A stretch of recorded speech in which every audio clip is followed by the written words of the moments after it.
a quand même des petits moutons qui nous attendent. Donc nos petits moutons, qu'est-ce que c'est que nos petits moutons? Ben, c'est en fait que, je vais aussi essayer de mettre ça en un peu plus grand. On a commencé à décrire en fait l'industrialisation, le développement économique des Amériques comme étant, pardon, on a commencé à le décrire en fait avec comme fil directeur la thèse des produits de base. Vous vous souvenez le Staple Thesis de Harold Innis, qui était donc un historien économiste canadien des années 30. Et donc cette Staple Thesis, elle montre qu'en gros, les modèles de développement des pays émergents, ils sont liés au choix d'un produit de base qui va en fait déterminer le modèle de développement. Et donc de ce point de vue de la thèse des produits de base, on a décrit essentiellement deux modèles de développement, le modèle sucrier qu'on a vu aux Caraïbes, mais aussi sur les côtes du Brésil, où on élimine les Indiens, soit parce qu'ils partent dans la forêt comme au Brésil, soit parce qu'on les massacre, enfin, où ils meurent de maladie comme aux Caraïbes. Et donc, comme il n'y a plus de main-d'œuvre, ben, on importe des esclaves d'Afrique, et on initie donc un commerce triangulaire, c'est-à-dire que, alors, en fait, c'est pour l'essentiel la métropole qui structure le commerce triangulaire, mais les endroits qu'on met en valeur avec le modèle sucrier, même si le tabac et le café peuvent aussi être des cultures qui fonctionnent sur le même mode, l'idée c'est que les navires partent d'Europe avec des verroteries, les échangent en Afrique contre des esclaves, viennent vendre les esclaves en Amérique et repartent d'Amérique avec des cargaisons justement de produits d'exportation, comme le sucre, le tabac ou le café, qui sont vendus en Europe avec un profit très élevé. Et donc c'est en Europe qu'on fait le profit le plus élevé, bien sûr. Et donc dans ce modèle de commerce triangulaire, en fait ce qu'on voit c'est que tout le profit du commerce, bon alors, une grande partie du profit du commerce il est fait par l'Europe, mais le profit qui vient aux Amériques, en fait, il est pour l'essentiel redépensé en Europe, parce que l'argent qui est fait par les colons qui exploitent les esclaves, il n'est pas du tout, il est investi, mis dans le développement d'infrastructures ou le développement industriel local. C'est de l'agriculture avec un minimum de capital, avec très peu de capital fixe, essentiellement du capital circulant, d'accord. Et il n'est évidemment pas consacré à la santé ou à l'éducation des esclaves. Donc il y a, en fait, tout ce profit, il repart en Europe pour l'essentiel. Donc ça a un effet nul sur le développement local.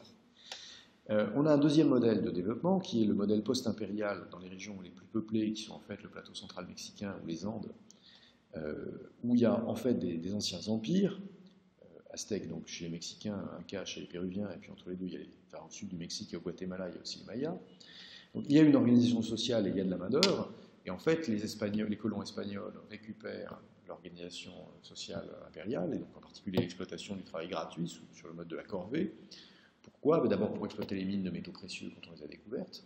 Donc on extrait l'argent et on transforme l'argent qu'on va ensuite exporter vers l'Espagne. Et puis aussi pour exploiter des grandes propriétés terriennes, des haciendas. Mais ce qu'on a vu, aussi étrange que ça puisse paraître, c'est qu'il n'y a même pas assez de colons pour faire travailler tous les Indiens. Et donc de fait, il y a des Indiens qui se retrouvent laissés à eux-mêmes. Alors, laissés tranquilles, naturellement. Je pense qu'ils ne se plaignent pas particulièrement. Mais par rapport au modèle précédent, où on a massacré tous les Indiens et où on fait venir suffisamment d'esclaves pour que tout le monde puisse... pour que tous les colons blancs fassent travailler des esclaves, là, il y aurait potentiellement des Indiens qui pourraient être exploités, mais il n'y a même pas assez d'Espagnols qui viennent exploiter les Indiens. Pourquoi? Parce que, vraisemblablement, le mode de vie des colons espagnols, ça attire pas grand monde en Espagne. Les Espagnols sont plutôt attirés par la perspective de convertir les Indiens, aussi étrange que ça puisse paraître. La perspective de la mission religieuse attire beaucoup de monde. La perspective du développement capitaliste attire pas suffisamment de monde pour mettre tous les Indiens en esclavage. Bon, tant mieux pour eux, évidemment. Mais même si ce n'est pas de la même manière qu'aux Caraïbes, d'une certaine façon, ce modèle-là, il est aussi extrêmement inégalitaire, puisqu'il y a les colons espagnols et puis il y a les Indiens qui sont misérables, et il aboutit aussi à ce que l'argent qui est gagné dans cette exploitation des Indiens, une partie repart vers l'Espagne, et en tout cas, il n'y a pas grand-chose qui est dépensé, ni dans l'investissement en infrastructure ou pour la production locale, ni surtout pour le développement des populations, soit sous forme de santé, soit sous forme d'éducation. Bon, donc ces deux modes de développement, en fait, enfin ces deux modes plutôt de mise en valeur ou d'exploitation, qui produisent un développement économique nul.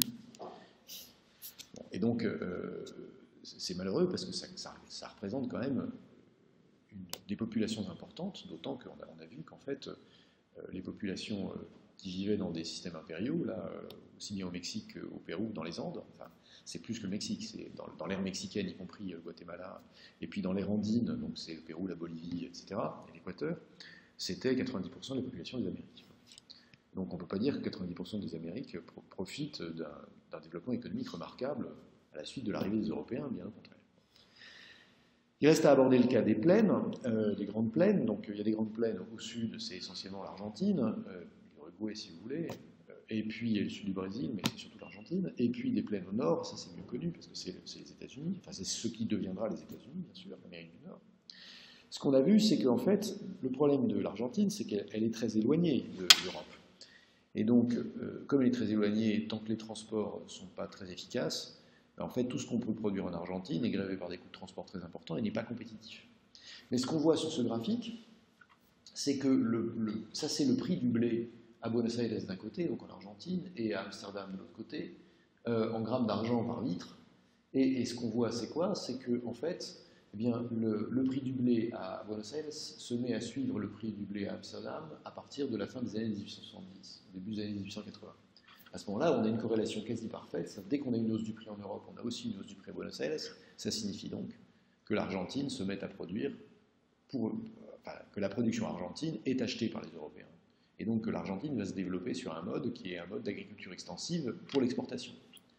Et en fait, il va y avoir un deuxième temps, c'est-à-dire qu'à partir des années 1910, on met au point des navires frigorifiques qui permettent de prendre en charge la viande.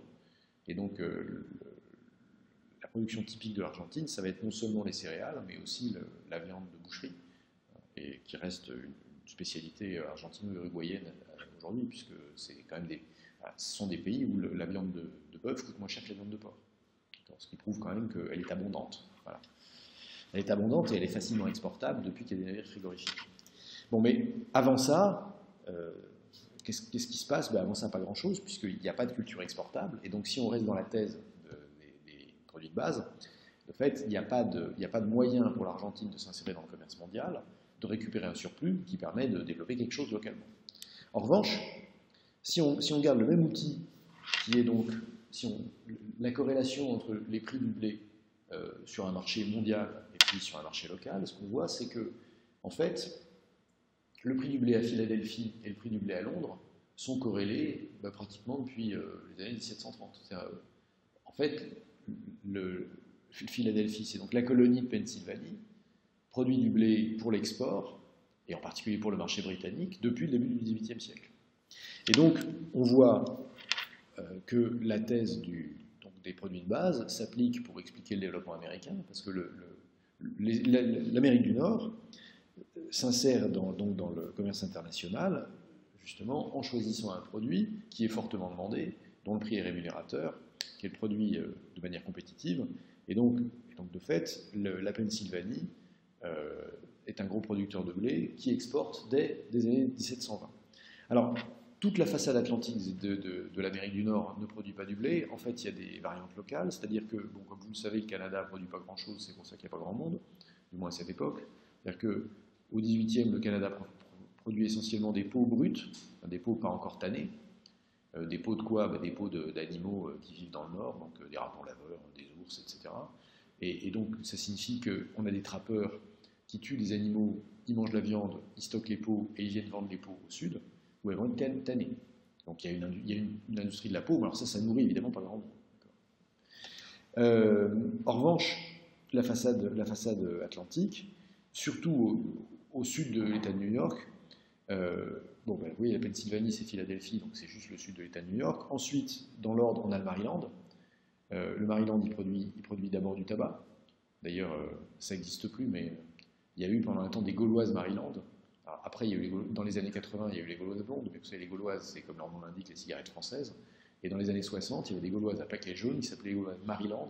C'était donc des Gauloises avec du tabac du Maryland, qui était le nom du tabac blond On ne disait pas encore du tabac blanc, on disait du tabac du Maryland.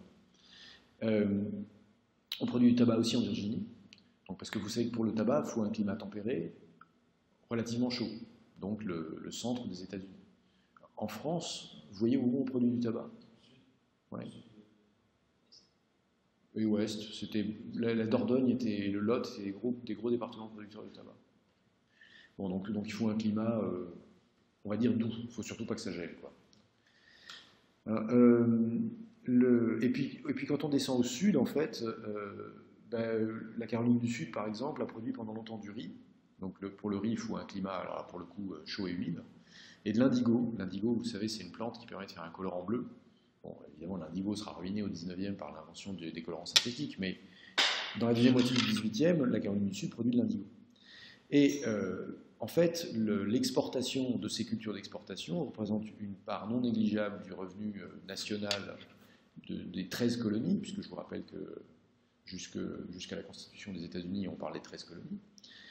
Si on prend la Pennsylvanie, par exemple, en 1770, c'est 30% de la richesse, enfin de la production nationale annuelle qui est exportée, exportée pour l'essentiel sous la forme de blé.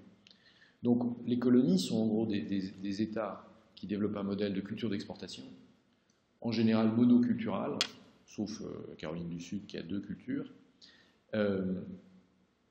Et donc, apparemment, c'est encore une fois la thèse des produits de base. Ceci dit, quand même, si on regarde de plus près, il y a des différences entre le Nord et le Sud. Les différences entre le Nord et le Sud, c'est quoi? C'est que même si on a de l'agriculture d'exportation, elle ne fonctionne pas de la même manière. Au Nord, on a du faire-valoir direct. C'est-à-dire que concrètement, c'est les propriétaires qui mettent en valeur leurs terres. Alors, vous savez que la façon dont les colons américains ont approprié la terre n'est pas forcément au-dessus de tout soupçon. Bon, regardez l'affaire de Pocahontas. Alors, si vous regardez Pocahontas chez Disney, tout se passe bien. Si vous regardez Pocahontas dans l'histoire, c'est quand même un peu moins drôle pour les Indiens. C'est-à-dire qu'en gros, les colons anglais ont fait la guerre aux Indiens, puisqu'ils ont été jusqu'à leur donner des couvertures qui étaient imprégnées par la variole, d'accord, donc avec l'intention de les tuer, quoi. Mais si on passe sur ce détail de l'appropriation, ce qui est quand même important, c'est de comprendre que les colons du Nord, qui mettent en valeur de manière directe, c'est des gens qui sont, alors c'est un peu difficile de dire ça, mais qui sont énergiques. C'est-à-dire qu'effectivement, à partir du moment où le tarif d'entrée, c'est supporter la navigation, en gros, l'idée, c'est qu'il y a une espèce de darwinisme qui est que si vous mettez une barrière importante à l'entrée sur le continent américain, vous allez faire disparaître les plus faibles. Est-ce que c'est un argument recevable sur l'idée de sélection? Je ne sais pas, mais ce qui est certain, c'est que ceux qui arrivaient aux États-Unis étaient plutôt en meilleure santé, et donc d'une constitution plus robuste que ceux qui n'étaient pas arrivés aux États-Unis. Ajoutez à cela qu'il y a quand même beaucoup de colons du Nord qui sont instruits. En 1780, il y a 90% de la population de Boston qui s'est signée de son nom. Alors ça ne veut pas dire qu'ils savaient écrire des romans, mais ça veut dire qu'au moins ils savent écrire leur nom. En France, à la même époque, on est à moins de 30% de la population. Et même en Angleterre, on n'est qu'à 65%. Donc ça veut dire que les colons du Nord sont en moyenne plus instruits que la population anglaise. Pourquoi? En partie parce que les colons du Nord, c'est des gens qui sont partis pour des raisons religieuses. Donc les raisons religieuses qui les ont fait partir, c'est qu'en lisant la Bible, ils n'ont pas fait la même interprétation que l'Église anglicane. Et donc de fait, c'est des gens qui ont une forme d'instruction qui passe par beaucoup de théologie, mais pas seulement la théologie, d'accord, parce qu'ils savent aussi lire un contrat commercial. Donc je ne dis pas que la religion c'est la bonne solution pour devenir une nation industrielle, mais en tout cas, une relation à la religion qui passe par la discussion sur les textes religieux et par l'apprentissage de l'écriture, c'est mieux que pas de religion, pas d'écriture et pas de discussion, d'accord, de fait. Bon, et donc, ça évidemment, ça a donné, on en reparlera probablement à la fin du cours, la thèse de Max Weber sur le rôle du protestantisme dans le développement économique, c'est-à-dire que le protestantisme, en favorisant l'accès aux textes religieux, a favorisé l'apprentissage de l'écriture et a favorisé des attitudes qui étaient de nature à développer à favoriser le développement du capitalisme. Bon.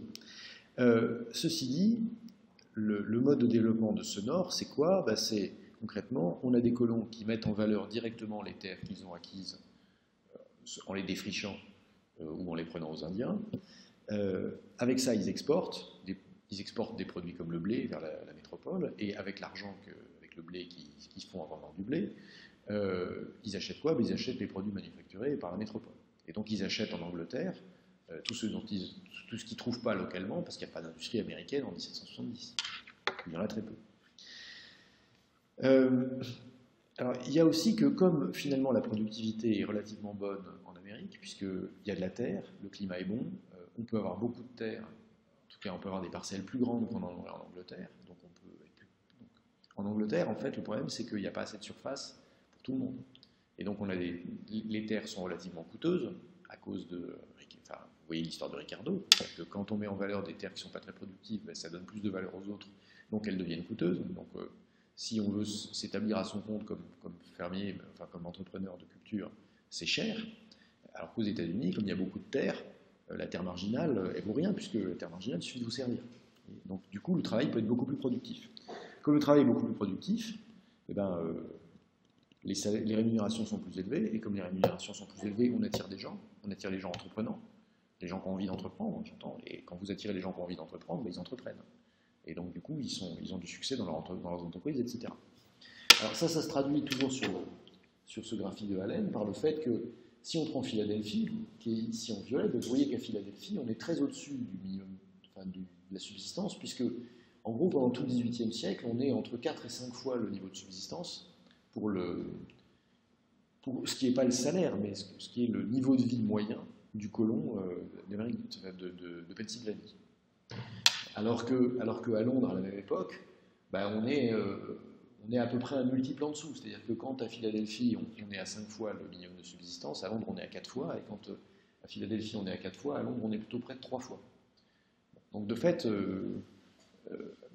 à Philadelphie, une fois que vous avez passé l'Atlantique, si vous êtes entrepreneur, si vous êtes travailleur, il n'y a pas de difficulté à bien vivre. Donc tous ceux qui ont envie de bien vivre et qui ne sont pas bien en Angleterre partent, et voilà. Alors, ce qu'il faut voir quand même, c'est que ce niveau de vie dont on bénéficie en Pennsylvanie, il n'est pas uniforme. Vous voyez, on a Boston en jaune, et ce qu'on voit, c'est quand même que Boston, c'est plus dur que Londres. C'est plutôt plus dur que Londres, sauf à la fin du XVIIIe, où finalement Boston, ça va devenir mieux. Mais pendant tout le XVIIe et la première moitié du XVIIIe, Boston, c'est pas une sinécure. De la même façon, Maryland, c'est bien à la fin du XVIIe, parce qu'on peut cultiver du tabac, mais ensuite la concurrence fait que finalement, c'est pas mieux que Londres.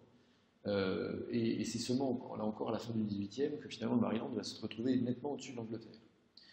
Bon, donc de fait, alors, on peut interpréter ça en se disant, ce qu'on voit, c'est que les Bostoniens, ils viennent au début pas pour l'argent, mais plutôt pour des raisons religieuses. Et que de fait, parmi ceux qui sont venus pour des raisons religieuses, il y a des enfants, il y a des descendants de colons qui ont compris que la religion c'était bien, mais qu'on pouvait aussi bien gagner sa vie. Et ceux-là, ils ont servi d'exemple à ceux qui sont arrivés ensuite, qui venaient plutôt pour le pognon que pour la religion. Même si par ailleurs, quand je dis qu'ils venaient plutôt pour le pognon que pour la religion, on reste quand même dans des communautés où la religion est très présente. Enfin, très très très présente, d'accord. C'est-à-dire que c'est pas la communauté de Tolbiac. Hein. Bon. Alors, ce qu'on voit aussi, c'est que, paradoxalement, donc, le niveau de vie en Nouvelle-Angleterre n'est pas si élevé qu'il peut l'être un peu plus bas sur la côte. Et le niveau de vie dans le Maryland, il a l'air variable. En fait, la raison pour laquelle le niveau de vie dans le Maryland est variable, ça ne tient pas seulement à la fortune du tabac, ça tient aussi au fait que, alors qu'au nord, on n'a vraiment que des colons qui sont lettrés et entreprenants, plus on va descendre vers le sud, plus la population plus il va y avoir des types de populations différentes. C'est-à-dire que concrètement, quand on descend vers le sud, il y a des esclaves qui cultivent les cultures d'exportation, c'est-à-dire que le tabac et surtout l'indigo et le riz, il n'est pas cultivé par des colons blancs, il est cultivé par des esclaves. Et puis, il y a aussi une agriculture vivrière de petits blancs qui sont venus là, qui n'ont pas réussi à devenir des planteurs et qui vivotent. Et donc qui font baisser la moyenne. Ce n'est pas un reproche que je leur adresse, naturellement, mais de fait, plus on va vers le sud et plus on a des petits blancs qui se sont... les rednecks, ils sont restés au sud et ils continuent. Alors, ils ont voté démocrate pendant très longtemps, et puis, depuis les années 30, ils votent républicain. Mais la population des petits blancs, pas très éduqués, pas très économiquement efficace, elle augmente quand on descend vers le sud. Et la proportion d'esclaves dans la main-d'œuvre, elle augmente quand on descend vers le sud. Et donc, de fait, les conditions de vie et d'organisation économique ne sont pas du tout uniformes sur la côte américaine. Au point qu'il n'y a pas, du moins avant la guerre de sécession, il n'y a pas vraiment une frontière nord-sud, mais il y a un continuum. C'est-à-dire que quand vous partez de Philadelphie et que vous descendez, plus ça va, et plus vous avez des cultures tropicales qui sont cultivées avec le système de la plantation et donc avec de l'esclavage, et plus vous avez aussi de petits blancs qui ne font pas de la culture d'exportation, mais de l'agriculture vivrière, et qui vivent moins bien que les colons du Nord, qui, eux, certes ont une agriculture, ils peuvent avoir leur jardin et ils cultivent leurs légumes, mais l'idée c'est plutôt qu'ils cultivent du blé pour l'exportation. Bon alors, ça donne des colonies qui sont assez différentes les unes, enfin les 13 colonies sont assez différentes les unes des autres, du point de vue des proportions de population, la proportion d'esclaves, de fermiers, enfin d'agriculteurs qui vivent une agriculture vivrière et puis d'agriculteurs qui sont plutôt tournés vers l'agriculture d'exportation.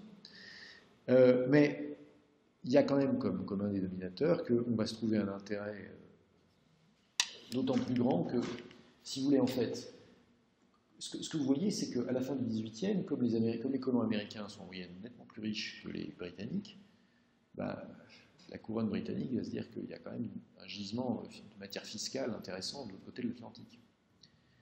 Alors, non seulement il y a un gisement de matière fiscale, mais il y a aussi un moyen de... En gros, il y a des problèmes qu'on n'arrive pas à résoudre en Angleterre qu'on va résoudre grâce aux États-Unis, enfin grâce aux colonies américaines. Exemple, le Tea Act est voté par le Parlement britannique. Qu'est-ce que c'est que le Tea Act? Le Tea Act de 1773, c'est en fait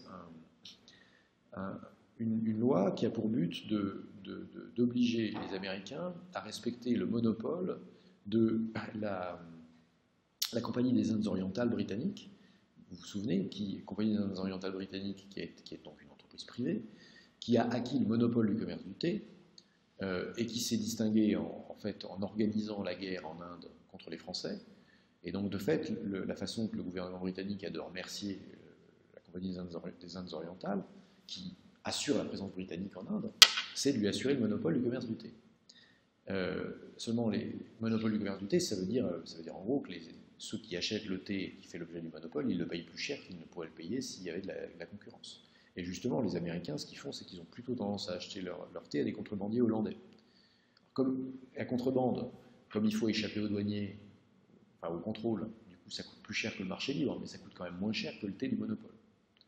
Donc les colons américains achètent leur thé aux Dutch smugglers, et la Compagnie des Indes orientales perd de l'argent, donc elle réussit à convaincre le Parlement britannique de faire voter une loi sur le thé, dont le but essentiel est donc de lutter contre la contrebande néerlandaise et de renforcer le monopole de la compagnie aux États-Unis. Bon, ça aboutit à ce que vous connaissez tous, c'est-à-dire le Boston Tea Party en 1776, c'est-à-dire que la population de Boston attrape un navire de la Compagnie des Indes orientales et fiche le thé par-dessus bord. D'accord. Et donc la fête du thé, ça consiste fiche le thé par-dessus bord et puis en prend aussi pour sa consommation personnelle, d'accord. C'est-à-dire que chacun prend ce dont il a besoin et le reste sert à faire du thé avec l'eau de mer. Bon. Alors là, c'est le début d'un processus qui est que les Britanniques ripostent. Ils accusent en fait les colons de s'être organisés, d'avoir utilisé leur organisation politique qui était celle des municipalités pour en fait organiser la contrebande du thé. Donc de fait, les Britanniques votent quasiment la dissolution des municipalités américaines. C'est ce qu'on appelle les actes intolérables. Et ça, en fait, les actes intolérables, les Américains... Donc le résultat des actes intolérables, c'est que les conseils municipaux, enfin ce qui tient lieu de conseils municipaux dans les colonies, n'a plus aucun pouvoir. Donc les Américains réagissent en réunissant un congrès continental, donc un congrès de tous les représentants de toutes les colonies.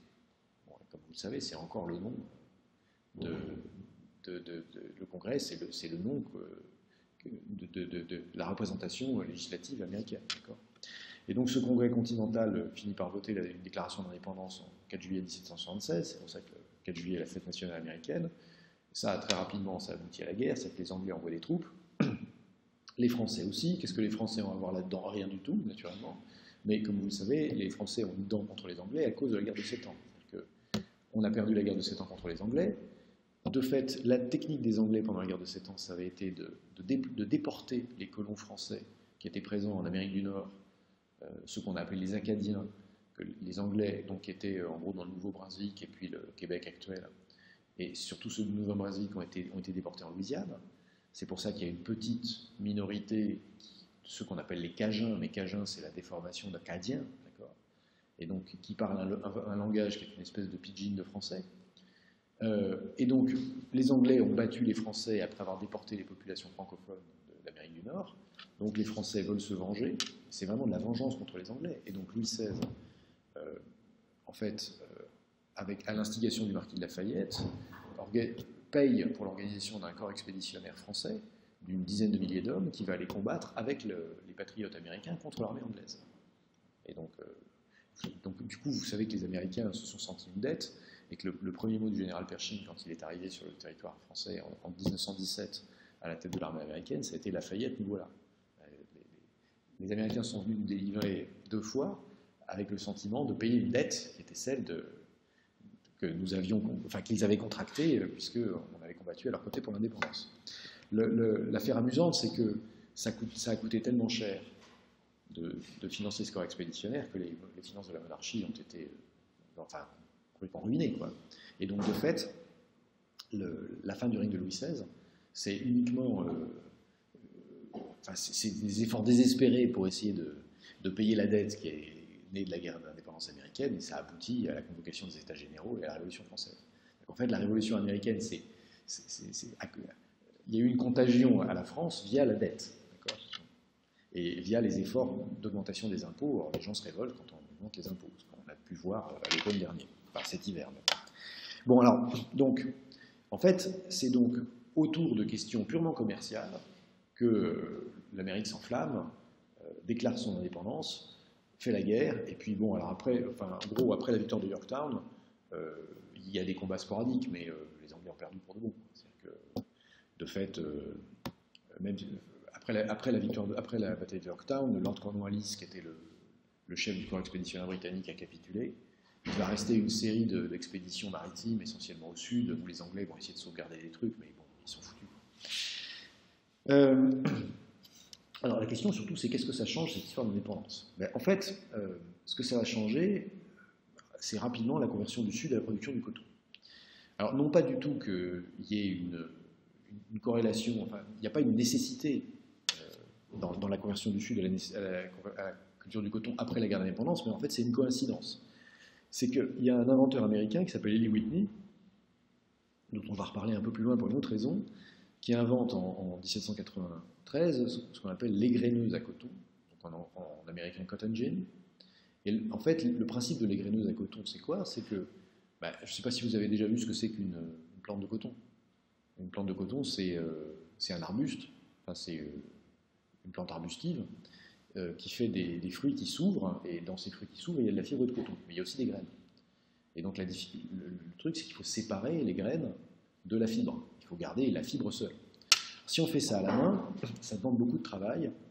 Et donc Robert Woods, qui est un historien de l'ingénieur, ingénieur et historien américain, a compté qu'en gros, il fallait à peu près 10 heures de travail à un esclave pour préparer une livre de coton à la main. 450 grammes de coton. Alors qu'avec le cotton gin, bon, il faut une équipe.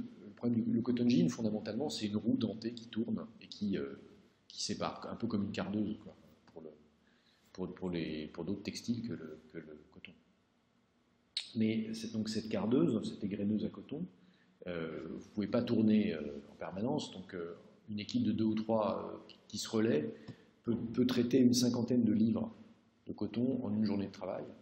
Donc l'amélioration de la productivité, c'est sans égraineuse à coton, une personne, 1 pound par jour, 1 livre par jour, avec une égraineuse, 2 ou 3 personnes, 50 livres par jour. Donc l'augmentation de productivité, elle est au pire une multiplication par 15, d'accord, et au mieux une multiplication par 25. Enfin, oui, c'est ça, par 25. Donc de fait, c'est une augmentation de productivité considérable, pas sur tout le cycle de production, mais sur la partie finale, qui est celle en fait qui demandait le plus de main-d'œuvre, qui était l'égrainage. Bon, donc, de fait, cette machine inventée par Ellie Whitney et Catherine Green, alors, l'histoire féministe dit toujours que en fait, c'est Catherine Green qui aurait inventé la machine et que Whitney lui aurait piqué en déposant le brevet, ce qui lui a pas porté bonheur, parce qu'en fait, toute l'affaire de Whitney, c'est qu'il a beau déposer un brevet, en fait, tout le monde copie sa machine, et son usine brûle, et donc il est ruiné. Et on verra un peu plus tard comment il a réussi à faire contre mauvaise fortune bon cœur, en arnaquant l'État américain, ce qui est une autre affaire.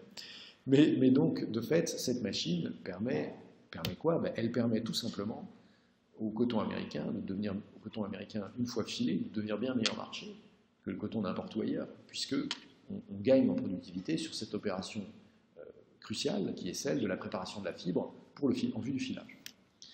Voilà, ça se traduit par quoi? Ben, par le fait que, alors qu'il y avait 700 000 esclaves qui étaient employés dans le Sud en 1790, pas forcément au coton, puisqu'on a vu qu'en Caroline du Sud, on faisait de l'indigo et du riz.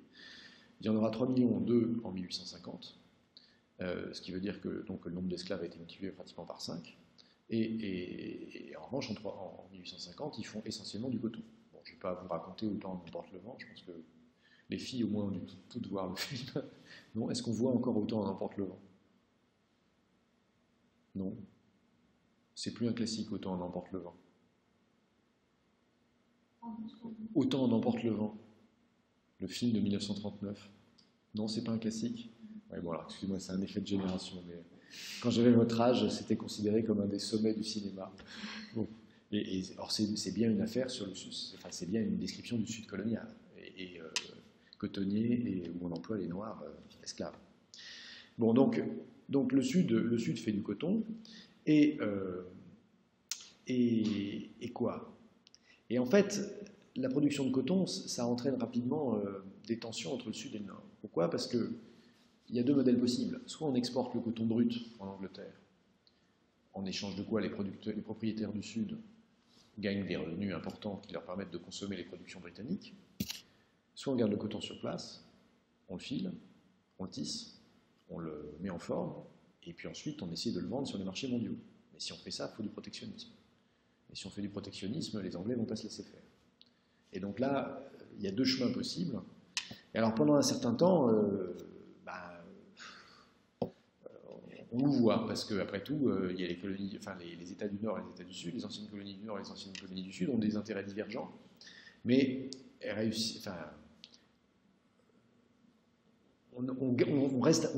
se mettre à rester à peu près d'accord, même si en 1828, le tarif qui est donc voté, j'entends par tarif, en gros, les droits de douane protectionnistes qui sont votés en 1828 sont qualifiés de tarifs des abominations par les élus du Sud, même si en 1832, la Caroline du Sud fait sécession, justement, pour refuser le tarif extérieur qui avait été voté en 1828, même si la Caroline du Nord réintègre l'Union en 1833 et après qu'on ait négocié justement un nouveau tarif.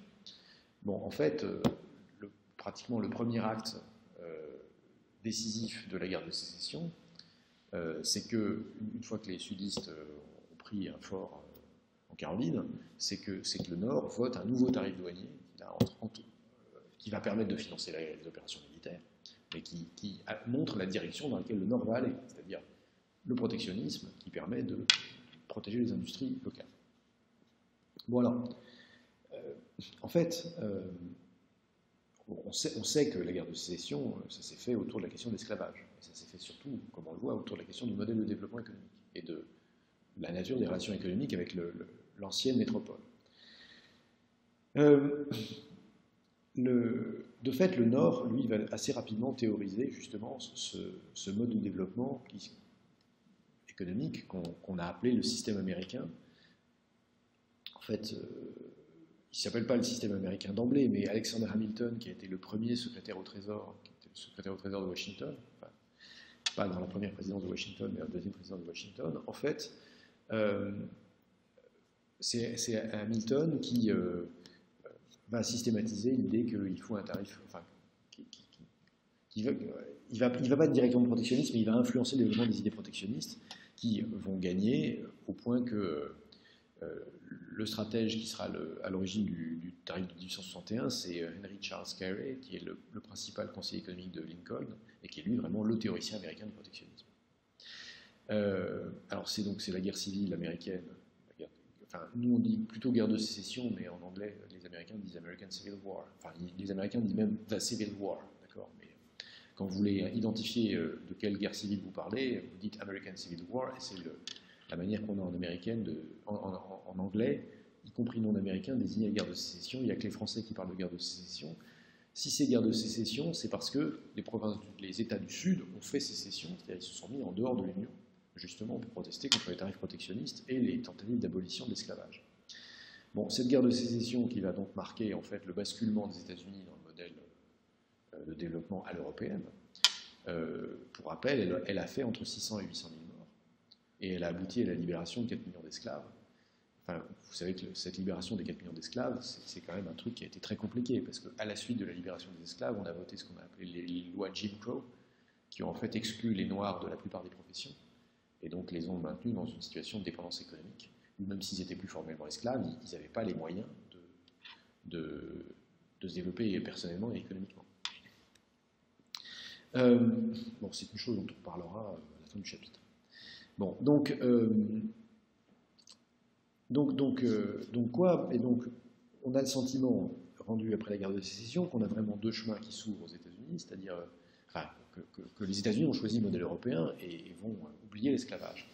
Se pose quand même la question de savoir si, finalement, l'esclavage n'est pas ce qui a permis d'initier la croissance.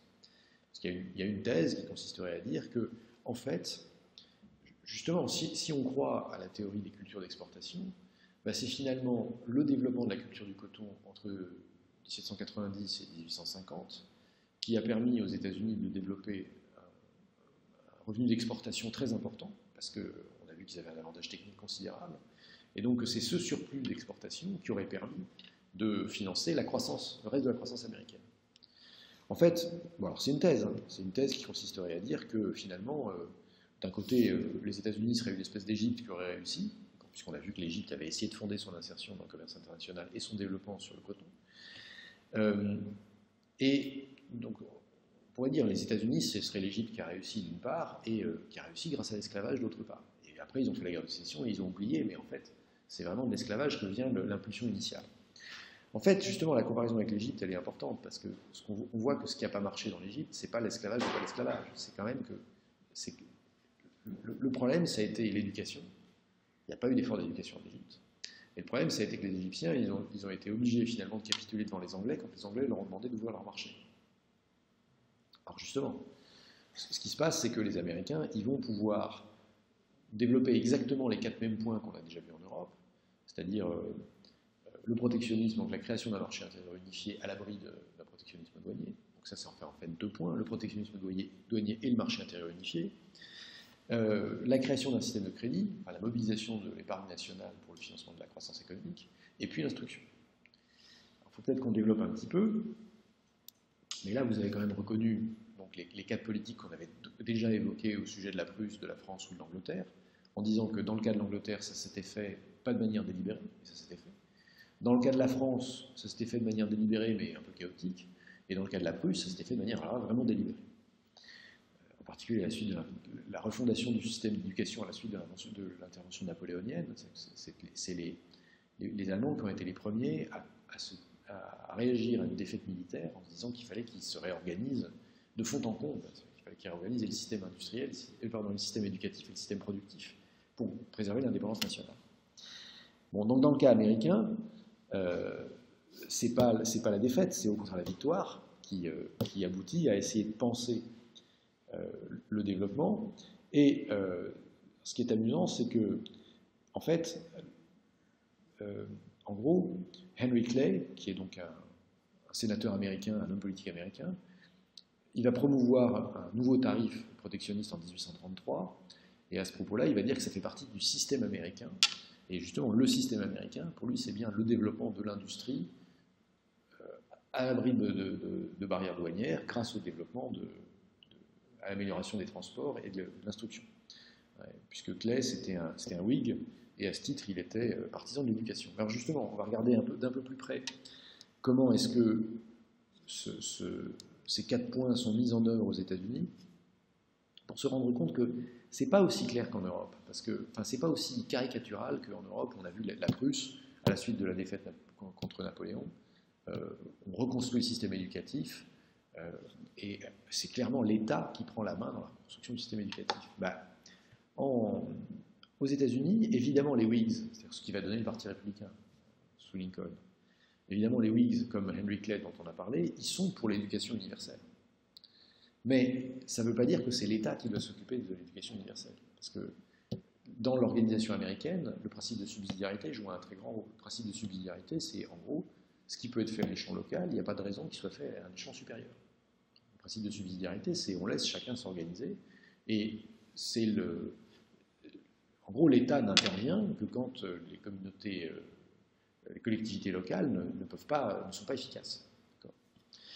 Donc, en particulier, qu'est-ce qui se passe? Il se passe que pour beaucoup de colons américains qui sont des protestants, qui pensent que la lecture des textes religieux, c'est une part essentielle de la culture, il n'y a pas besoin d'une politique d'État pour créer des écoles.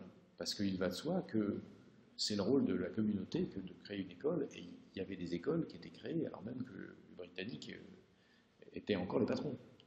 Et donc, de fait, les Whigs sont favorables à l'éducation, mais ça ne veut pas dire qu'il y a une politique d'État pour l'éducation. Il y aura une politique d'État qu'à partir des années 1870, quand on va donner des terres pour la création d'universités. Mais ça ne va pas plus loin que ça. C'est d'autant plus amusant que, vous vous souvenez probablement que donner des terres pour la création d'établissements d'enseignement ou d'établissements charitables, c'est quand même un truc typiquement médiéval. Donc certes, il y a les Whigs sont favorables à l'éducation, mais favorables à l'éducation, ça veut simplement dire qu'ils ne sont pas contre. Ça ne veut pas dire qu'ils vont développer une politique d'État, ils pensent que c'est le rôle des collectivités locales, et les collectivités locales le font. Le développement du commerce, on va parler de tarifs douaniers, mais d'abord, avant de parler de tarifs douaniers, on va parler d'unification du marché intérieur. L'unification du marché intérieur, elle se fait d'abord, au moment de la Constitution américaine, il y a encore des taxes entre les différentes colonies. Alors, justement, quand les colonies deviennent les États-Unis d'Amérique, eh bien, ils renoncent aux taxes qu'ils percevaient quand on faisait du commerce entre les colonies, et ils se dotent simplement d'un tarif extérieur commun. Il y a plus de, vous ne payez plus la douane quand vous passez du Maryland à la Pennsylvanie. Donc ça, c'est un début de l'unification du marché intérieur. Maintenant, il faut aussi qu'il y ait des infrastructures de transport. Bon, la plus symbolique, c'est le canal Erie. Le canal Erie, c'est donc le canal qui relie au lac Erie. Le lac Erie, c'est le plus au nord et le plus à l'ouest des grands lacs. Une fois que vous êtes dans le lac Erie, vous pouvez passer dans tous les autres grands lacs, puisqu'ils sont navigables. La question, c'est de relier ce système des grands lacs à la côte. Et donc là, il faut construire un canal qui part de l'Hudson. L'Hudson, vous voyez, c'est la rivière qui longe Manhattan. Et donc, en fait, qui longe Manhattan et qui, permet de pénétrer dans l'État de New York. Bon, et donc, on fait démarrer un canal depuis l'Hudson pour aller jusqu'au lac Erie. Et ça permet donc de transporter des marchandises dans tout le Midwest, enfin, dans tout le nord du Midwest. Alors, ce canal, il va être construit de 1817 à 1825, sur une longueur de 584 km, avec 83 écluses. Ce qui coûte de l'argent, c'est à la fois de creuser les canals et puis de construire les écluses. Pourquoi construire les écluses? Parce qu'on part de l'Hudson qui est pratiquement au niveau de la mer, et puis on monte. Et si c'est un canal, dans un canal, l'eau ne circule pas, bien sûr, elle est stagnante. Un canal, c'est assez à plat, l'eau est stagnante, et comment est-ce qu'on navigue sur un canal? Et quelle est la force motrice qui déplace les barges?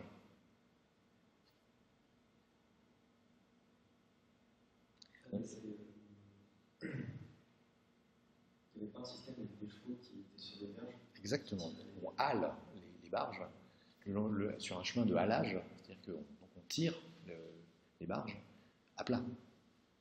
Et c'est pour ça que c'est important que ce soit à plat, parce que du coup, comme c'est à plat, l'eau offre une faible résistance, c'est évidemment des navires qui sont à fond plat eux aussi, et il suffit d'un cheval pour tirer une barge assez lourde. Vous voyez encore des traces de chemin de halage, soit sur le... Enfin, si vous prenez le canal de l'Ourcq, c'est même pas un chemin de halage, c'est des quais empierrés. Mais si vous suivez la Loire, par exemple, il y a des chemins de halage le long de la Loire. En aval d'Orléans, il y a des chemins de halage parce que, alors, il n'y avait pas besoin de haler quand vous descendiez, mais quand vous remontiez, il fallait haler. Haler, c'est avec un H. Bon, donc de fait, on construit un canal qui va de l'Hudson à l'Erie, et ce canal permet de faire baisser les coûts de transport de la côte atlantique à la région des lacs de 90%. Donc quoi? Donc ça veut dire qu'on va pouvoir vendre ce qu'on produit sur la côte atlantique, on va pouvoir le vendre au marché intérieur, et donc aux colons qui vont aller coloniser l'Ouest. Alors en fait, le canal, il faut savoir que, ça c'est un détail, mais il faut savoir que le canal Erie actuel, c'est en grande partie pas l'ancien canal. Il a été reconstruit en fait en 1918 avec un gabarit beaucoup plus large, parce que le canal Erie original, c'est un canal très modeste. Il fait même pas 2 mètres de fond et il fait quelques mètres de large. C'est pour des embarcations très légères. Le canal actuel, c'est donc le New York State Barge Canal, qui a été construit en 1918 et qui a repris une partie du tracé de l'ancien, avec des portions beaucoup plus longues et des écluses beaucoup plus massives. Donc il n'y a plus que 37 écluses. Mais vous pouvez encore visiter aux États-Unis des portions de l'ancien canal. Et là, ce qui est touchant, c'est à quel point c'est petit. C'est un tout petit canal. Parce qu'il est adapté à la taille de l'économie américaine de 1817, qui est une petite économie globale. Bon. Alors, l'Erie, c'est le symbole des canaux. Bon, après, il y aura bien sûr les chemins de fer, mais là, on commence avec les canaux. On commence aussi avec les routes, puisque, en fait, on construit aussi la route de Cumberland. Qu'est-ce que c'est que la route de Cumberland? C'est la route qui va du Maryland jusque dans l'Ohio, donc aussi dans la région des lacs, qui est construite de 1811 à 1837, et elle est construite sur des fonds fédéraux. C'est vraiment l'État qui paye la construction de la route. Et donc en France, de dire que l'État paye les routes, ça paraît absolument normal, puisqu'en France, l'État paye pour tout.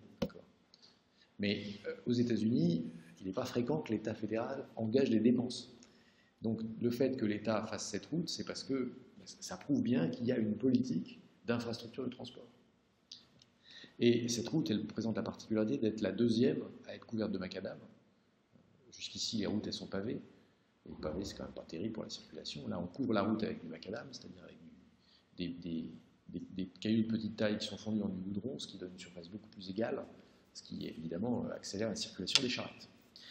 Alors, quand on y pense, en fait, les routes, c'est probablement moins important pour le développement économique que les canaux. Pourquoi? Parce que ça ne permet pas de faire autant baisser les prix. Et ça ne permet pas un trafic aussi important que les canaux. Mais ce qui se passe, c'est que la route a joué un rôle extrêmement symbolique, probablement parce que le premier jeu vidéo, c'est Space War, mais le premier jeu vidéo qui est rencontré un succès commercial, c'est un jeu qui s'appelle Oregon Trail. Et l'Oregon Trail, bon, vous voyez ce que c'est, l'Oregon, c'est un État au nord-ouest des États-Unis, donc c'est complètement de l'autre côté. Mais en fait, l'Oregon Trail, elle part justement du bout de cette Cumberland Road.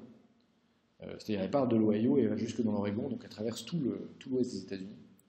Et ce jeu Oregon Trail, c'est un jeu qui a été programmé en 1971, qui était programmé en CPM, donc qui était accessible sur énormément de machines, puisqu'il y avait beaucoup de machines qui tournaient sous CPM, et qui en fait, à l'origine, n'était même pas développé pour être utilisé sur un écran, mais sur un téléscripteur.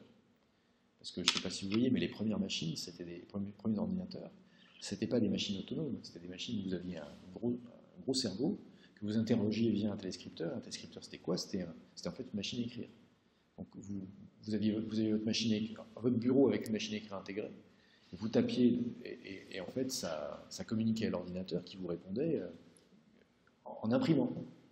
Bon, et donc vous pouvez trouver du log, enfin de l'impression du Oregon Trail, puisque c'était le jeu original. Après, ça a été programmé sur les micro-ordinateurs, les premiers micro-ordinateurs à la fin des années 70, qui ont été mis dans les écoles américaines, et donc ma génération a grandi avec Oregon Trail, qui était le symbole de l'arrivée des pionniers, qui colonisaient les États-Unis.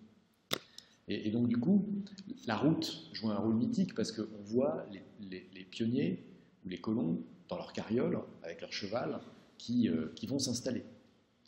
Mais ce qui a probablement joué un rôle économique plus important, c'est le canal de l'Erie. Parce que donc, la route, c'est le rôle symbolique, le canal, c'est le rôle économique. Bon, mais en tout cas, il y a des infrastructures de transport qui sont développées avec des fonds fédéraux. Et ça contribue au développement du marché intérieur, autant que la suppression des droits de douane entre les colonies et la création d'un tarif extérieur commun. Alors vous vous souvenez, il y a aussi la question de la mobilisation du crédit. Alors aux États-Unis, c'est là que ça devient plus amusant, parce que En fait, la mobilisation du crédit aux États-Unis, ça ne marche pas très bien. C'est même quand on regarde les choses de près, c'est très étonnant. Donc, Hamilton obtient la création d'une banque nationale en 1791, c'est-à-dire en fait, il obtient que le Congrès vote une charte qui donne un statut particulier à ce qu'on va appeler la First Bank of the United States, mais dont ce n'est pas le nom officiel, parce que le nom officiel, c'est The President, Directors and Company of the Bank of the United States. Et donc cette banque reçoit en 1791 une charte pour 20 ans, et c'est la banque de l'État fédéral.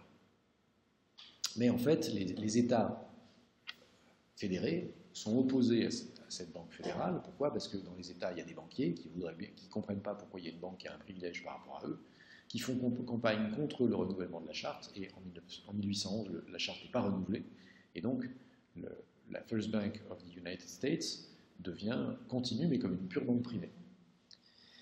Ceci dit, on se rend compte que juste après, les Anglais déclenchent une nouvelle guerre contre les États-Unis en 1812. Ça fait partie des mouvements liés aux guerres napoléoniennes. Et là, l'État fédéral se rend compte que ça aurait été très pratique d'avoir une banque. Et donc, à la fin de la guerre, en 1815, il y a une nouvelle loi qui est votée pour créer la Second Bank of the United States avec une charte de 20 ans, qui commence en 1816, et en 1836, encore une fois, la charte n'est pas renouvelée pour les mêmes raisons que la charte n'avait pas été renouvelée en 1821. Alors là débute une époque complètement délirante, qui est l'époque de la banque libre aux États-Unis. Et l'époque de la banque libre, qu'on appelle le Free Banking Era, je développe un peu, même si ce n'est pas absolument fondamental, mais c'est un truc intéressant pour tous les économistes, parce que c'est une époque où il n'y a pas de banque centrale. L'époque où il n'y a pas de banque centrale, qu'est-ce que ça signifie? Ça signifie donc qu'il n'y a pas de monnaie papier nationale. Toutes les banques ont le droit d'émettre des billets. Et avec l'idée que les billets représentent une certaine quantité d'or. Et donc en principe, les banques émettent des billets en échange d'une certaine quantité d'or, et vous devez pouvoir retirer au guichet de la banque, vous devez pouvoir changer vos billets en or. Le seul problème étant que les banques n'ont pas toutes des réseaux nationaux, bien au contraire, en général les banques sont purement étatiques. Et donc le sujet, quand on vous propose un billet de banque, c'est que vous ne savez pas si la banque qui l'a émis pourra vous convertir ce billet en or ou pas. Et ça va être un sujet obsédant entre 1836 et 1863, qui est donc cette époque de la banque libre, où il n'y a pas de monnaie centrale. Enfin, la seule monnaie centrale sont les pièces d'or. Mais quand vous voulez aller de l'État de New York à la Californie en important $2000, soit vous vous trimballez avec 20 kilos d'or, et c'est pas très commode, soit vous prenez un billet de banque, mais vous ne savez pas si vous allez trouver quelqu'un qui acceptera de vous le changer ou de vous le prendre. Donc, alors, cette free banking era, c'est un peu comme une espèce de repère pour tous les libéraux. Les vrais libéraux américains, c'est ceux qui pensent que c'était le bon temps quand on ne régulait pas l'activité bancaire, alors que la régulation, depuis, ça a en fait introduit des barrières à l'entrée, et il n'y a plus de concurrence dans le secteur bancaire, et c'est pour ça qu'il y a les crises financières. Je ne fais aucun commentaire là-dessus, mais je voulais simplement développer un tout petit peu cette affaire de free banking era, parce qu'on a dit, pour qu'il y ait du développement économique, il faut qu'il y ait la mobilisation du secteur financier. Alors, ce qu'on voit, c'est qu'aux États-Unis, ce n'est pas la mobilisation, c'est l'anarchie. Donc qu'est-ce que c'est la réponse? La réponse, elle marche en deux temps. D'abord, il y a un moment donné, quand même, où il va y avoir une monnaie centrale. Ce moment donné, c'est la guerre de sécession. Sous la guerre de sécession, le gouvernement américain va imprimer des dollars qu'on appelle les greenbacks, et puis il va même créer un service secret pour protéger les dollars et protéger la personne du président des États-Unis. C'est pour ça que ce qu'on appelle le Secret Service aux États-Unis, c'est en fait le service qui est chargé de lutter contre la fraude monétaire, mais aussi chargé de la protection du président des États-Unis. Ce qui est totalement baroque quand on y pense. Et puis, surtout, après la panique boursière de 1907, on va créer le système de réserve fédérale, qui est donc le Federal Reserve System que vous connaissez aujourd'hui, qui est une banque centrale, mais qui est en fait un réseau de banques, puisqu'il y a la Fed de New York, mais il y a aussi celle de St. Louis, de Chicago. Il y a plusieurs banques centrales qui sont fédérées. Mais les États-Unis auront, à partir de 1913, un système de banque centrale. Mais sinon, ils n'en ont plus, il n'y en avait plus depuis 1836. Non, il y a surtout une deuxième réponse, parce que je ne réponds pas à la question de la mobilisation du crédit en disant qu'il n'y a pas de banque centrale. Surtout, c'est pas crédible de dire qu'il faut pouvoir mobiliser le crédit, et puis de se rendre compte qu'aux États-Unis, il n'y a pas de banque centrale pendant 80 ans. Donc quel est le miracle? Le miracle, en fait, c'est que ça se voit dès la construction des compagnies de chemin, dès la construction des chemins de fer par des entreprises qui sont des sociétés anonymes. En fait, le miracle du financement de l'industrialisation américaine, c'est que c'est du financement de marché. C'est-à-dire que les États-Unis ont, dès les années 1840, en fait, même dès avant, parce que le canal Erie, par exemple, il a été financé par une émission obligataire. Donc une émission de titres financiers sur un marché financier, qui était celui de New York. Et de la même façon, les compagnies de chemin de fer, pour l'essentiel, elles vont être financées par des émissions, alors pas d'obligations, plutôt d'actions, mais donc des émissions de titres financiers à la bourse de New York. Et de fait, depuis le 19e siècle, les États-Unis sont une économie de marché financier. Et donc, une des caractéristiques structurelles des États-Unis qui les distingue de l'Europe, c'est-à-dire le rôle prépondérant des marchés financiers dans le financement des entreprises, c'est un fait qui remonte au début du 19e. Et de fait, autant l'Europe a choisi de développer les banques, et on a vu d'ailleurs que les Allemands ont joué un rôle important et dans la structuration, et dans la création de leurs banques, et puis ensuite dans la structuration d'un modèle de développement où les banques prêtent des participations dans les entreprises, autant aux États-Unis, c'est les marchés financiers, donc c'est les épargnants. Et donc c'est une structuration très différente, mais qui manifestement a marché, puisqu'on a pu construire des chemins de fer d'une certaine ampleur, c'est le moins qu'on puisse dire. Alors il reste la question du protectionnisme. En fait, le protectionnisme, il est relativement modéré au lendemain de la guerre d'indépendance. Pourquoi il est relativement modéré? Parce que finalement, les États-Unis passent d'un système où il y a des colonies qui ont des droits de douane, enfin qui ont des tarifs quand vous passez les frontières, à une union où il n'y a plus un marché unique, quoi. Et donc finalement, il n'y a pas tant besoin de protectionnisme. Enfin, au début, l'idée de protectionnisme n'est pas obsédante. Mais c'est surtout en 1816, après la guerre contre les Britanniques, que les Américains, en plus donc de vouloir recréer une deuxième banque nationale, pour punir les Britanniques, et finalement, il n'y a plus rien à négocier avec les Anglais. Donc, on impose des droits on impose des lois protectionnistes. Pourquoi il n'y a plus rien à négocier avec les Anglais? Parce que les Anglais, dans le cadre des guerres napoléoniennes, appréciaient pas beaucoup que les Américains soutiennent l'effort de guerre des Français. Ce qui était un prêté pour un rendu, parce que là, pour le coup, même Lafayette, par exemple, qui avait servi dans le corps expéditionnaire aux États-Unis, il était encore en vie. C'est-à-dire qu'il y avait pas mal des Français qui avaient participé à l'insurrection américaine qui pouvaient aller négocier avec les Américains, y compris avec des Américains qui avaient participé à la guerre. Donc, des liens personnels, quoi. Et puis il y a un type comme Jefferson, par exemple, vous voyez sa statue dans le parc Montsouris. C'est donc, de fait, les citoyens américains étaient plutôt des personnes qu'on aimait en France. J'entends qui avaient leurs entrées dans les cercles du pouvoir. Donc de fait, il y a une espèce de familiarité franco-américaine, et puis il y a surtout que dans les guerres napoléoniennes, il y a un aspect vraiment stratégique, c'est-à-dire qu'il y a le conflit militaire, il y a les batailles, mais il y a que les Français, Napoléon conçoit très vite l'idée qu'il ne pourra pas battre les Anglais, qui sont quand même son principal problème, s'il les affame pas.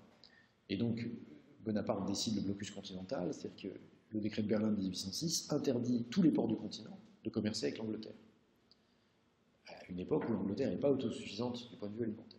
Et donc l'Angleterre est obligée de trouver de nouveaux fournisseurs de blé. Les Américains n'ont pas très envie de vendre du blé parce qu'ils ne sont pas très copains.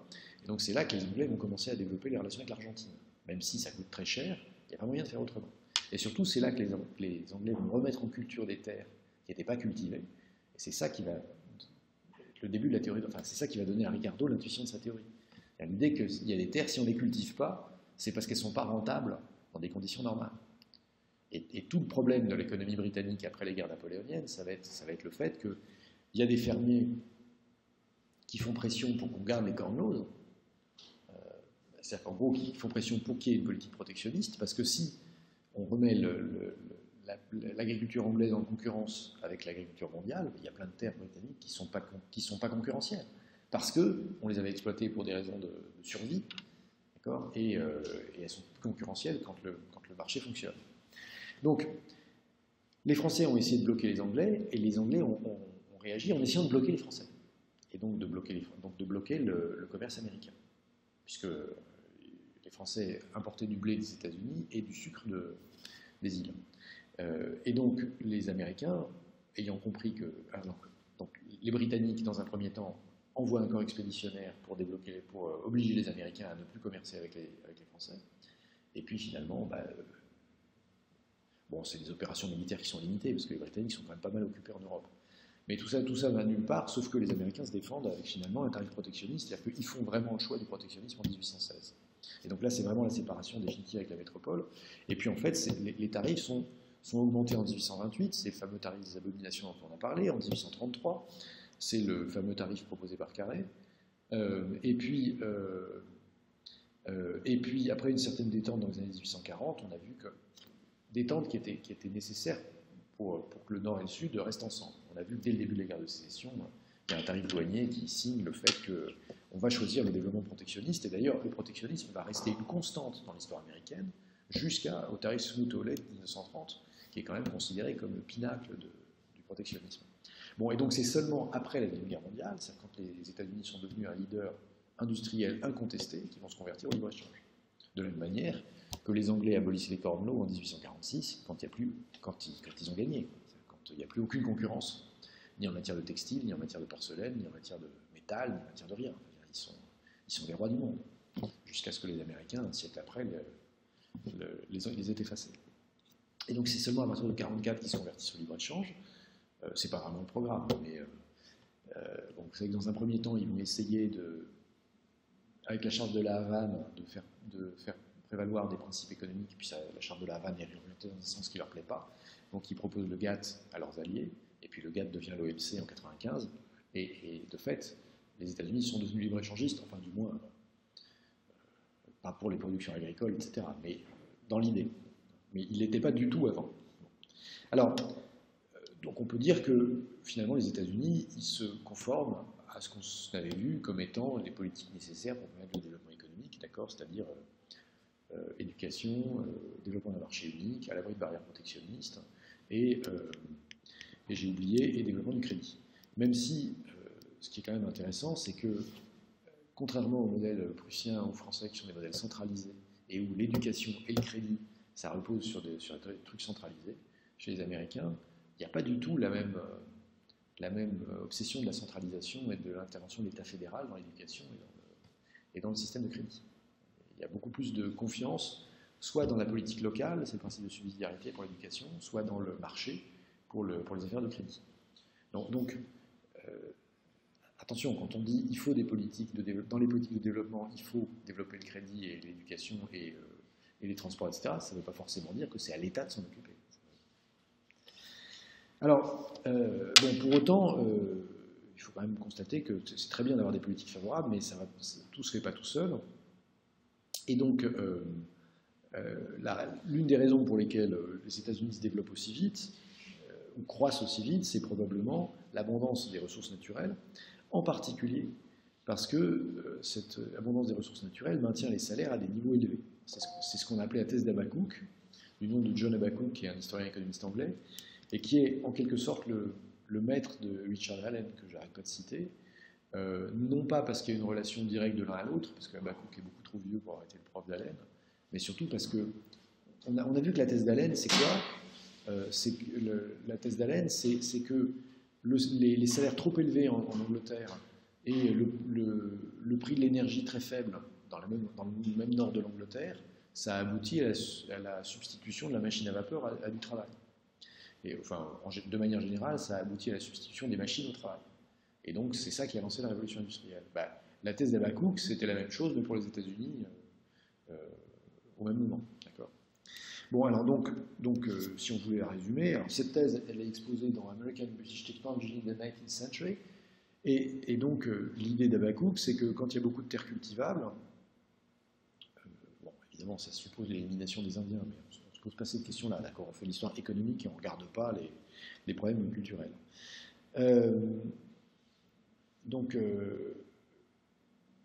Non, et puis encore une fois, de manière générale, ma question, c'est pas de donner des bons points ou des mauvais points aux gentils ou aux méchants, c'est simplement d'indiquer concrètement quelles sont les conditions du développement économique. Donc, je ne fais pas comme si les Indiens n'existaient pas, mais simplement, ce que je constate, c'est qu'il y avait des terres qui pouvaient être mises en culture. Comme elles étaient abondantes, ça permettait au travail agricole d'être très productif. Comme le travail agricole était très productif, ça veut dire que les gens gagnaient bien leur vie en exploitant la terre. Ils n'avaient pas envie de travailler pour un salaire faible. Et donc, de fait, quand l'industrie commence à se développer, elle doit offrir des salaires élevés si elle veut attirer de la main-d'œuvre. Elle doit offrir. Alors, et donc, pour Habakkuk, bah, c'est l'idée que puisqu'il faut offrir des salaires élevés, du coup on va mécaniser. Alors en fait cette thèse a été très critiquée parce que Temmin par exemple a montré qu'en fait, il a montré que les salaires avaient baissé après la guerre d'indépendance et que si les salaires n'avaient pas baissé, ils seraient restés à un niveau tellement élevé qu'en fait il n'y aurait jamais pu y avoir de développement industriel. Bon, alors à défaut de régler complètement l'affaire de savoir si c'est Habakkuk, Allen ou Temmin qui ont raison, puis après tout on n'est pas obligé de faire des généralités absolues. On constate qu'effectivement dans l'histoire américaine, il y a les revenus de subsistance, pardon, les revenus étaient très élevés dans les années 1780, étaient largement supérieurs au minimum de subsistance, mais des nouveaux immigrants qui ne trouvaient pas forcément de la terre dans les mêmes conditions que ceux qui étaient arrivés avant eux, ont fait baisser les salaires, et ces nouveaux immigrants, ils étaient contents de trouver du travail dans une industrie naissante. Voilà. Et donc cette industrie naissante, on va brièvement la décrire parce qu'il faut avoir quelques noms en tête, mais on va surtout évoquer le système manufacturier américain parce que c'est ce qui en fait la spécificité. Alors pour ce qui est donc de la mécanisation poussée, en fait on a déjà évoqué, vous vous souvenez, la diffusion du métier à tisser Northrop à la fin du 19e siècle, en disant, voilà, aux États-Unis, les salaires sont élevés, et donc du coup on substitue du capital au travail dans les années 1890.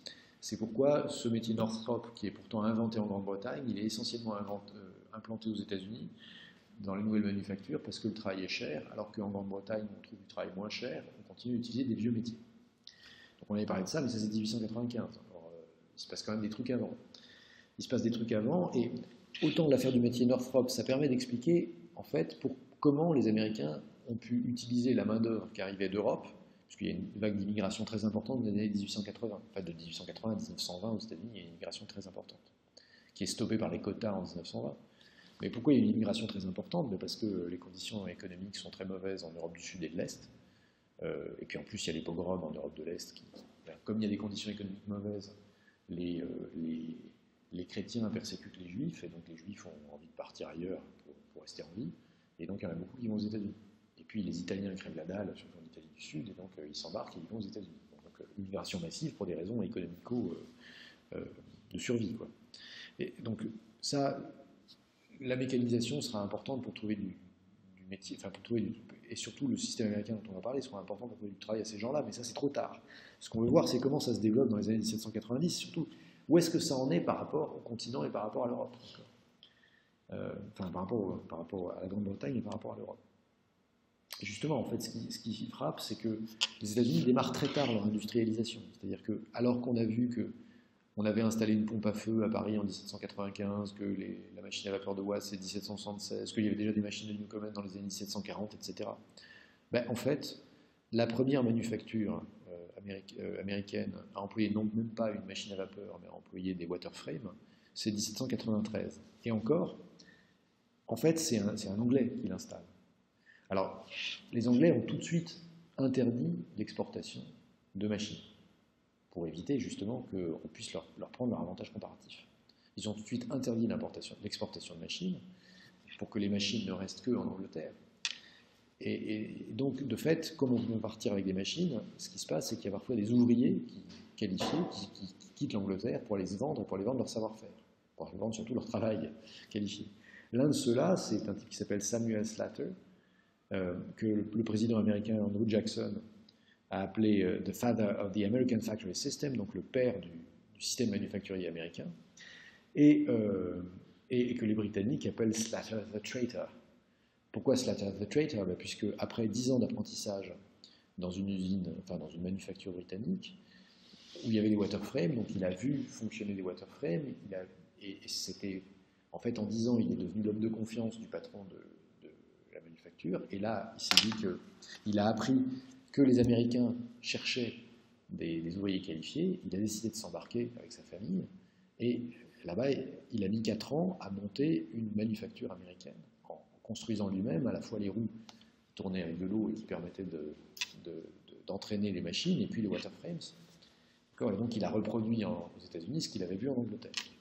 Et donc de fait, c'est lui qui a été le début de l'essor industriel. Et donc là, quand on dit the American Factory System, bien sûr, c'est le Factory System par opposition, vous vous souvenez, au Domestic System. C'est-à-dire qu'avant Slater, il n'y a que du Domestic System aux États-Unis. Donc il n'y a que de la production à domicile avec des marchands fabricants. À partir de 1793, le modèle de la manufacture arrive aux États-Unis. Peut-être un dernier mot pour conclure sur Eli Whitney, avant de parler des indépendances. Parce qu'on a commencé avec Eli Whitney et les graineuses à coton, on va terminer avec Eli Whitney et le système manufacturier américain. En fait, il y a deux systèmes américains. Il y a le système américain qui a été théorisé, on l'a vu dans les années 1830, comme étant le développement de l'industrie à l'abri des barrières protectionnistes. Ça s'appelle The American System. Il y a un deuxième truc qui s'appelle The American System, et qu'en français on traduit par système manufacturier américain. C'est ce que propose Eli Whitney, c'est-à-dire c'est l'idée de produire des produits finis à partir de pièces interchangeables. Alors aujourd'hui, ça paraît complètement débile. Personne n'aurait l'idée de produire des produits manufacturés à partir de pièces qui ne sont pas interchangeables. Mais là où c'est une nouveauté à la fin du XVIIIe siècle, c'est qu'à la fin du XVIIIe siècle, quand on produit des biens manufacturés, on a des ouvriers qualifiés qui produisent entièrement les biens. Alors, pour produire des lampes, on a des ouvriers qui font des lampes. Chacun fait sa lampe. Puis quand il a fini sa lampe, il fait une deuxième lampe. Et de la même façon, quand on fait un fusil, on a un ouvrier qui sait faire entièrement le fusil. Puis il met 3 mois à faire un fusil, et puis après il fait un deuxième fusil.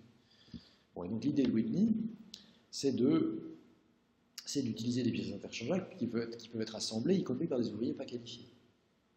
Donc il y a des ouvriers qualifiés, ou pas d'ailleurs, qui produisent des pièces, et puis ces pièces sont ensuite assemblées. Donc nous, ça nous paraît... on ne conçoit pas l'industrie autrement. Sauf que, jusque-là, l'industrie, c'est chacun fait son bien manufacturé. Il y a des ouvriers très qualifiés, dont le savoir-faire, c'est de faire entièrement les biens qu'ils fabriquent, un peu comme des chefs-d'œuvre.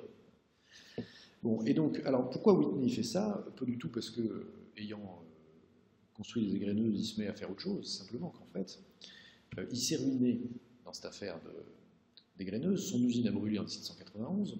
Il a essayé de faire des procès parce que le brevet qu'il avait déposé en 1793 n'a pas été respecté.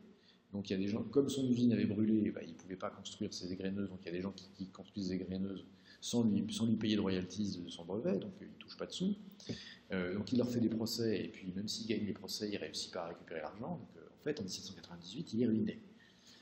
Et sa planche de salut, c'est quoi? C'est qu'à un moment où les États-Unis craignent une offensive britannique, pour les raisons dont on a parlé, l'État américain commande 10 000 fusils, 10 000 mousquets. Ce n'est pas encore des fusils, c'est des mousquets.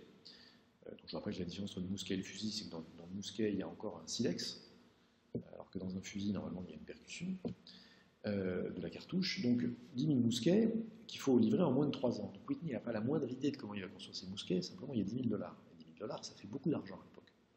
Et donc il prend le contrat. Avec le fric, il part dans le sud pour aller refabriquer une usine où il va construire des égreneuses qu'il va vendre aux producteurs de coton.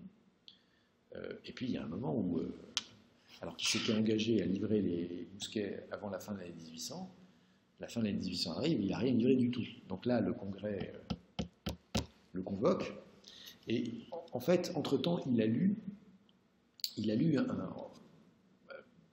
alors est-ce qu'il a lu directement Honoré Blanc, ou est-ce qu'il a lu un récit de la vie d'Honoré Blanc? Mais Honoré Blanc est le premier, c'est un armurier français, qui avait justement fait la démonstration d'arriver avec 10 mousquets, de les démonter, d'échanger les pièces et de les remonter, pour montrer tout le gain qu'il y avait à utiliser des pièces qui étaient identiques, parce que ça permettait d'utiliser de la main-d'œuvre non qualifiée.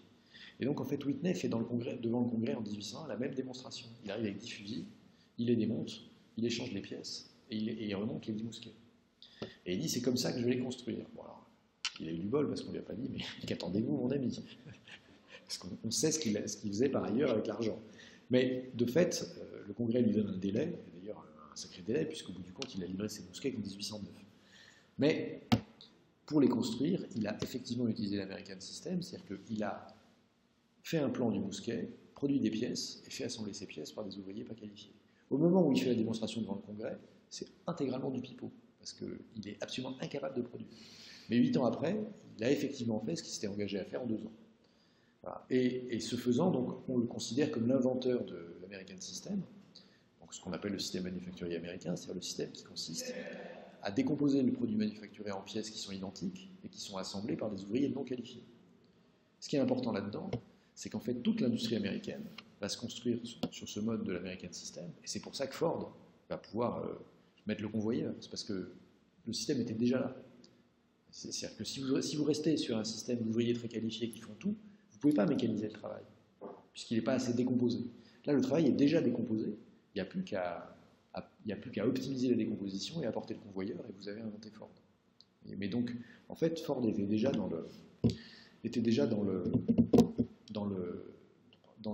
Whitney et donc dans le système manufacturier américain. Bon, il est largement l'heure, on arrête. Merci de votre attention et bonne fin de semaine.